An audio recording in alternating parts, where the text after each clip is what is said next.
So hello everybody, कैसा हो आप सभी। तो आज का ये वीडियो होने वाला है बेसिकली एलन का ऑनलाइन और ऑफलाइन कोर्स के बारे में, है ना। कई बार ऐसा है कि आपके मन में कन्फ्यूजन आ जाता होगा कि हम क्या चूज करें, ऑनलाइन चूज करें, ऑफलाइन चूज करें, कोविड के बाद क्या सही है। तो आज हम लोग फ़ी, स्कॉलरशिप, स्टडी मटेरियल्स वगैरह इन सारे पॉइंट्स को लेकर डिस्कस करेंगे, ठीक है। तो सबसे पहले हम लोग बात करें ऑनलाइन कोर्स के बारे में। ज़रा मैं इसका हिस्ट्री के बारे में आपको बता देता हूँ। आज से कुछ साल पहले एलन में ऑफलाइन कोर्स होता था और डीएलपी प्रोग्राम होता था। डीएलपी आज भी है, ऑनलाइन कोर्स वगैरह नहीं था। क्यों नहीं था? क्योंकि भाई ये कोविड उस समय नहीं था और कोविड आने के बाद ये चीज़ें ऐड करी गई हैं। क्योंकि अगर आप देखो तो कोविड के बाद ऑनलाइन क्लासेस का एक अलग ही क्रेज़ रहा है और क्या पॉसिबल भी था, क्योंकि कोविड के समय में जो ऑफलाइन क्लासेस थी वो ऑनलाइन चली गई थी, तो ऑनलाइन पढ़ रहे थे। तो एक डेडिकेटेड ऑनलाइन प्लेटफॉर्म होना ज़रूरी था। तो ऑनलाइन प्लेटफॉर्म को लाया गया और अभी काफ़ी अच्छा चल रहा है और भी काम हो रहा है इसको सुधारने के लिए। कभी मुझे मौका मिलेगा तो मैं डिटेल में आपको बताऊँगा, ठीक है। इसमें तो बेसिक चीज़ें मैं आपको बताते हुए चलता हूँ। तो ये सारा पॉइंट है। और हम देखें, अगर कई बार ऐसा होता है कि बच्चे मेरे को बोलते हैं कि भैया हमने, मान लीजिए हम ऑफलाइन क्लासेस वगैरह लेते हैं और कोविड के चलते क्लासेस अगर ऑनलाइन हो जाता है तो हमें वो महंगा पड़ जाएगा। क्योंकि ऑनलाइन क्लासेस, अगर जो डेडिकेटेड ऑनलाइन क्लासेस है एलन का, जो ऑफलाइन नहीं है, उसका जो फ़ी है वो कम है ना। तो इसमें एक बच्चों का कन्फ्यूजन रहता है कि हम ऑनलाइन ले या ऑफलाइन ले। मेजर पॉइंट तो मुझे यही लगता है। तो देखो, मैं आपको यहाँ पे बताना चाहूँगा क्योंकि हमने कोविड का 2 लहर देखा। पहला लहर में भी हम अगर देखें तो ऑफलाइन क्लासेस ऑनलाइन हो गई थी, लेकिन फिर से कोचिंग खुलने के बाद वो ऑफलाइन ही हुई, है ना। और बच्चों ने ऑफलाइन क्लासेस अटेंड किया और वो सेटिस्फाइड थे। सेकेंड लहर में भी सेम सीन रिपीट हुआ। क्लासेस जो थी ऑनलाइन से ऑफलाइन से ऑनलाइन की तरफ चली गई, फिर खुलने के बाद ऑनलाइन से ऑफलाइन की तरफ। तो मैंने क्या किया था, मैंने दोनों लहर के बाद जब भी कोचिंग बंद हुई खुली तो मैंने स्टूडेंट्स का इंटरव्यू लिया। आप मेरे चैनल पर जाके देख सकते हैं। मैंने स्टूडेंट का इंटरव्यू लिया और स्टूडेंट सेटिस्फाइड थे ऑफलाइन क्लासेस अटेंड करके, और बच्चों ने अच्छा रैंक भी हासिल किया। मैंने टॉपर्स का इंटरव्यूज़ भी ले रखा है, आप मेरे चैनल पर जाके देख सकते हैं। एलन के ही टॉपर्स का मैंने ले रखा है इंटरव्यूज़, वो आप चेक कर सकते हैं। वो काफ़ी सेटिस्फाइड थे ऑफलाइन होने के बाद, ठीक है। तो आप ये ना सोचें कि ऑफलाइन से अगर ऑनलाइन हो जाएगा तो हमें महंगा पड़ जाएगा। आप ये देखें कि उसके बाद अगर कोचिंग खुलती है, ऑफलाइन होता है, तो आपके लिए ऑफलाइन हो जाएगा। लेकिन जिन्होंने डेडिकेटेड ऑनलाइन कोर्स लिया है उनके लिए ऑफलाइन नहीं होगा, उन्हें तो सालों भर ऑनलाइन ही पढ़ना है। और कोचिंग बंद भी कितनी रही है, 2, 3, 4 महीने, इससे ज़्यादा नहीं रही है। तो ये सारा सीन है ये कन्फ्यूजन के ऊपर। तो अब बात कर लेते हैं फ़ी के बारे में।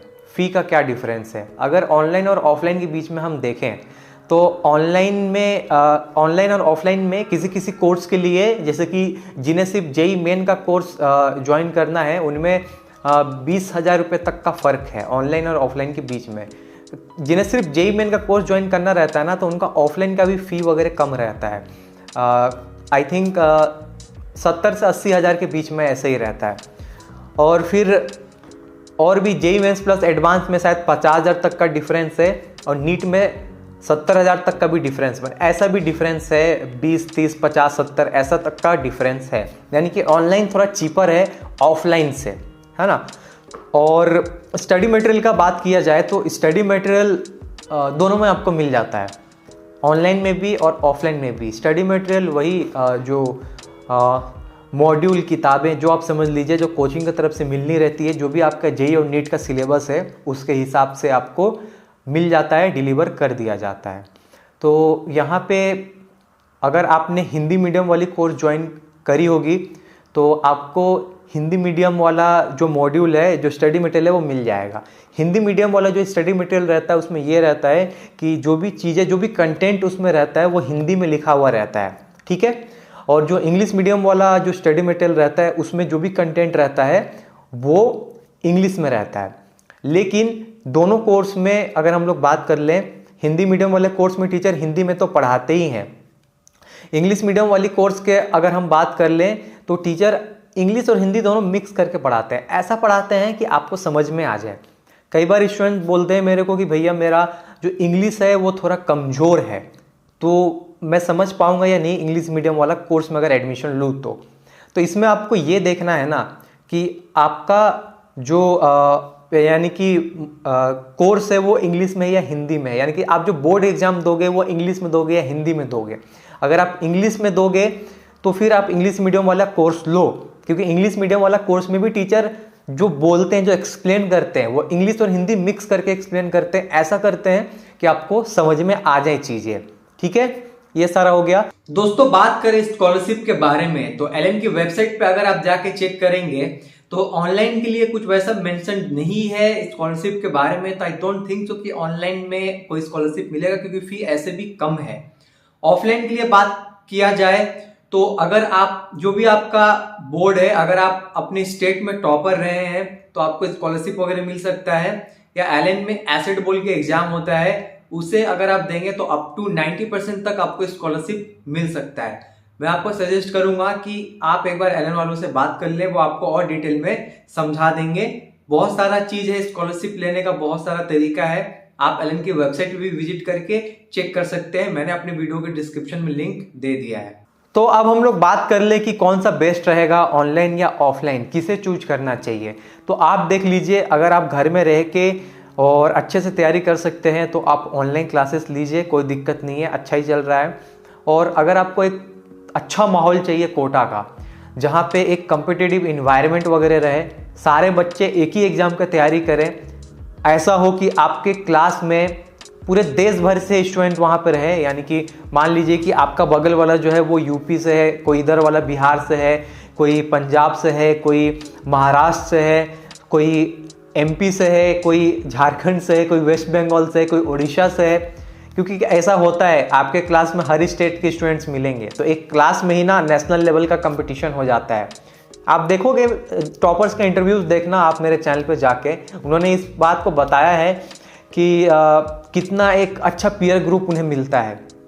कल भी मैंने एक वीडियो डाला था, आप देख सकते हैं, टॉपर के साथ, जिसमें वो अभी आईआईटी दिल्ली में है, जिसमें उन्होंने अपना ओपिनियन शेयर किया था कोटा के बारे में कि कितना अच्छा पीयर ग्रुप मिलता है उन्हें। ठीक है, तो देखो कोटा मेरे लिए फर्स्ट प्रेफरेंस रहेगा। ठीक है, मेरे लिए तो फर्स्ट प्रेफरेंस कोटा रहेगा। अगर कोटा आ सकते हो ऑफलाइन, अगर अफोर्ड कर सकते हो ऑफलाइन, तो जरूर कोटा आओ। ठीक है, नहीं तो फिर ऑनलाइन लो, आराम से रह के पढ़ो घर में, कोई दिक्कत नहीं है। ठीक है, तो बस इस वीडियो में इतना ही। कोटा और कोचिंग से रिलेटेड अपडेट्स के लिए चैनल को सब्सक्राइब कर सकते हो। कुछ और आपके मन में डाउट हो तो कमेंट करके बता देना, मैं वीडियो ले आऊँगा। So thanks for watching, have a nice day ahead.